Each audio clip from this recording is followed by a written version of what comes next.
Hello students, how are you? I hope you will be fine and great.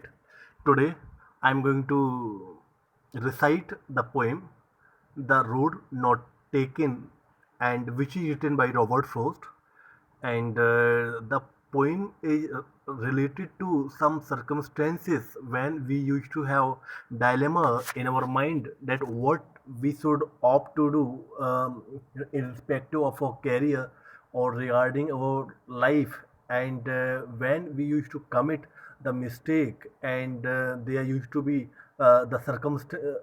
there used to be bad consequences of our doing, then we used to assume that if I should not have done it, then the result should be apart from that.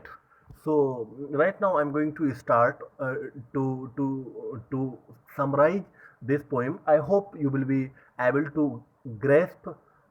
And if you are having any types of issue or dilemma, then I expect that you will be making comment below side. Uh, Two roads diverged in a yellow boat, and sorry I could not travel both, and be one traveler. Long I stood and looked down one as far as I could to where it bent in the undergrowth. Two roads diverged in a yellow boat. दो रास्ते अ, जो कि अलग अलग दिशाओं में autumn जो जंगल था उसमें मुड़ गए। येलो वुड से मतलब है ऐसा जंगल जिसकी पत्तियां अतियां सूख गई हैं। And sorry I could not travel both, और मुझे इस बात का दुख है कि मैं दोनों रास्तों पे एक साथ नहीं जा सकता। आई जो कि यूज हुआ है, ये पोइट है उसके लिए।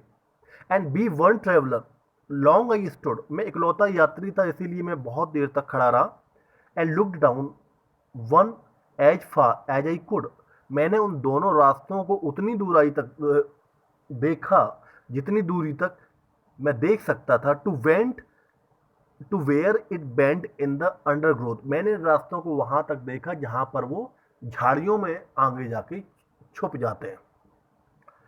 देन टुक द अदर, फिर मैंने दूसरा रास्ता चुना। जस्ट एज फेयर, ये भी उतना ही अच्छा था। And having perhaps the better claim, लेकिन ये पहले वाले रास्ते से थोड़ा ज़्यादा अच्छा लग रहा था। बिकॉज इट वॉज ग्रेसी, क्योंकि इसमें घास थी वो हरी भरी थी। एंड वॉन्टेड बेयर, और ऐसा लग रहा था जैसे इस पर कम लोग चले हैं। Though as for that the passing there, अगर उन रास्तों से गुजरने वालों की बात करें, had worn them really about the same, तो जो पहला वाला रास्ता था उसमें ज़्यादा लोग गुजरे होंगे, तो शायद उसकी जो सूखी जो पत्तियां पड़ी थी वो अपने स्थान से इधर उधर प्रतीत हो रही थी। And both that morning equally lay, लेकिन उस दिन सुबह दोनों दोनों रास्ते एक ही समान प्रतीत हो रहे थे।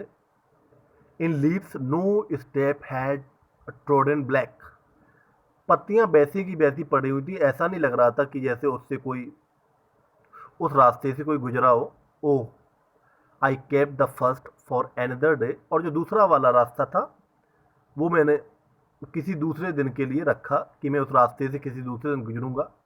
Eight knowing how way leads on to way, मैं जानता था कि वो रास्ता न जाने मुझे कहाँ पहुंचाएगा। आई डाउटेड, और मुझे इस बात का शक था, if I should ever come back, कि शायद ही मैं अपने घर पे वापस दोबारा आ पाऊँ। I shall be telling this with a sigh, मैं ये बात लंबी सांस भर के कह रहा हूँ। Somewhere ages and ages hence, somewhere कभी न कभी, कभी समय में। Two road diverge in a wood, कभी कभी लाइफ में ऐसा होता है कि ऐसी सिचुएशंस आती हैं। ये जो दो रास्ते थे जो अलग अलग दिशाओं में उस जंगल में मुड़ गए थे। एंड आई, और मैं, दोनों के दोनों कंफ्यूज थे। I took the one less travelled by, लेकिन मैंने क्या किया उस दिन, मैंने शॉर्ट रास्ता चुना जिसमें यात्रा का समय कम था। And that has made all the difference, और उसी सॉल्ट के कारण ही आज ऐसी परिस्थितियां हो गई हैं, आज इतना बड़ा अंतर हो गया है. Well, right now you can imagine that what is the mean of it, that sometimes we used to do in a short way, but what did happen, but our doings used to make a blunder, and later on we don't have any particular option to abstain from the consequences. So I hope you will be able to understand it, and if you like the summary of that poem, and if you like my teaching method, then I like to request you please subscribe my channel and have